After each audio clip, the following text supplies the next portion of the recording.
The first night I came home from deployment, my 8-year-old daughter was sitting alone on the front steps in the dark, still wearing her school clothes and holding a cold bowl of cereal in her lap. My husband was nowhere in sight. I dropped my bags and ran toward her. She looked up at me and said, "Mommy, you came back early." Then she whispered, "He told me I was not supposed to tell you. My name is Allison Carter. I am 36 years old and I live in Colorado Springs, Colorado. I am an Army captain and the mother of 8-year-old Nora. I had been gone for 11 weeks and I had trusted my husband Caleb to take care of our daughter while I was away. He promised me school pickups, dinner, homework, bedtime, and everything else a parent was supposed to handle. I trusted him completely, but that trust disappeared the moment I found my daughter sitting alone in the dark. I picked Nora up and carried her inside. The house was freezing and almost completely dark. Dirty dishes covered the kitchen counter and her school backpack was still sitting by the door. I asked her when she had last eaten a proper meal. She said, "Daddy gave me cereal this morning." I looked at the clock. It was almost 8:30 at night. I asked where he had gone. Nora hesitated and then said he went to see someone. I thought maybe he had gone to help a friend,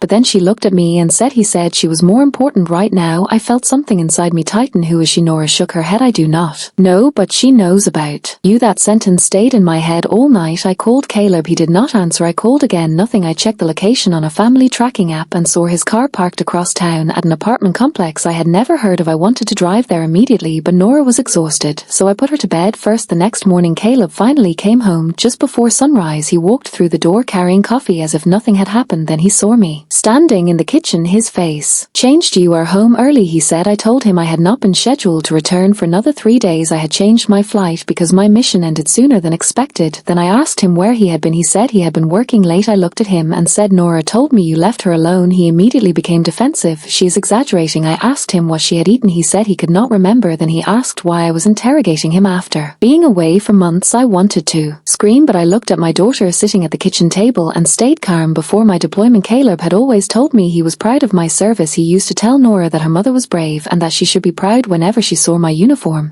But during those 11 weeks, something had changed. He stopped answering video calls regularly. He started saying Nora was asleep even when she appeared online for a second. Then he stopped sending me pictures of her completely. When I asked him about it, he always had an excuse. Work was busy. Nora had homework. The internet was bad. I wanted to believe him because believing him was easier than imagining what could really be happening. But now I watched everything quietly. I did not accuse him again. I simply watched Nora. She became nervous whenever her father entered the room. She asked me 3 separate times whether I was going to leave again. Then one evening she came into my bedroom holding an old phone I had never seen before. "Mommy, this belongs to Daddy," she said. I asked where she found it. She said it had been under the couch. I turned it on and saw dozens of messages between Caleb and someone named Tessa. At first I thought she was another coworker. Then I read the messages and realized Tessa was not just someone he knew. She had been inside my house while I was deployed. She knew Nora's schedule. She knew when I was coming home, and one message from Caleb made my hand shake. "I cannot keep pretending. Allison knows nothing. Nora knows nothing either." Then Tessa replied, "Then leave her and come to me." I stared at the screen, unable to breathe.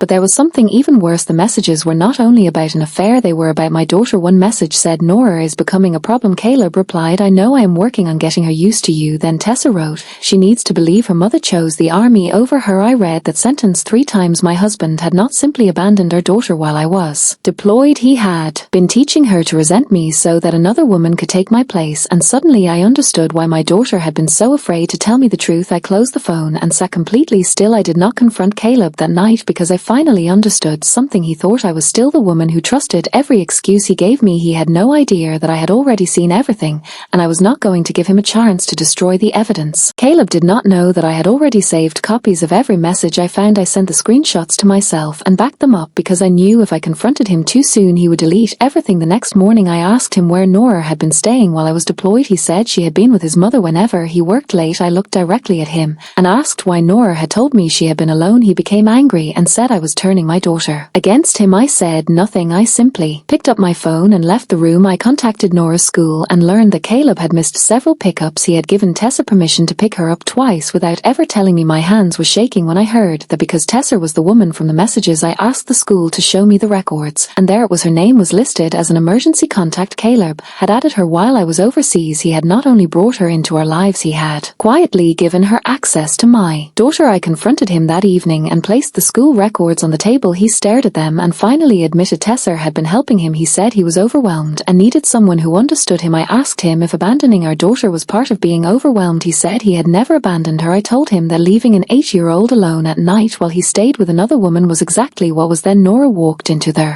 room and said, "Daddy, why did you tell Tessa she was going to be my new mum?" Caleb went completely silent. Nora looked at me and started crying. She said Tessa had told her that once I came home things would be different because Daddy was going to make me live somewhere else. I pulled my daughter close and realized this was bigger than an affair. Caleb had already been preparing Nora for a life without me. I contacted a family attorney and reported what had happened because I was not willing to gamble with my daughter's safety. Their investigation uncovered even more. Caleb had been leaving Nora alone regularly and had been using my deployment as an excuse to tell people I was rarely home by choice. He had even told Tessa that once we separated he would move with her and Nora would eventually accept it. The most painful part was realizing that while I was overseas worrying about whether my daughter was sleeping safely, my husband was planning a completely different family. When Caleb realized the truth was coming out, he begged me not to destroy our marriage. He said he had made mistakes and wanted another chance. I told him this was not about one mistake. He had made hundreds of choices. Each time he ignored Nora, each time he lied to me, each time he brought Tessa around my daughter, he made another choice. I filed for divorce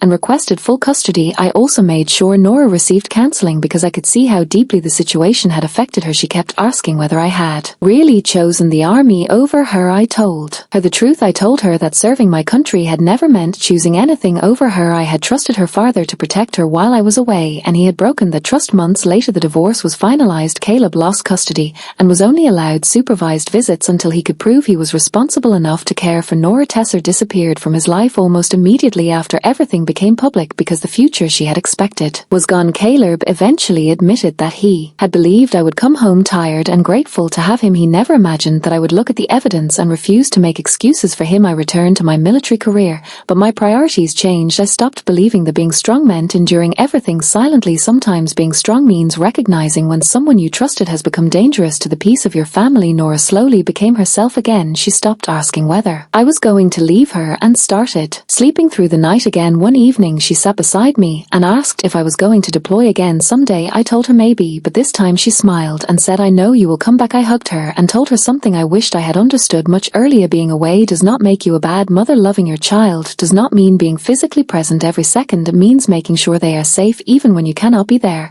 And when I finally discovered who my husband had been hiding, I did not fight for the marriage. I fought for my daughter because some betrayals are not meant to be forgiven and forgotten. They are meant to teach you exactly where you should draw the line.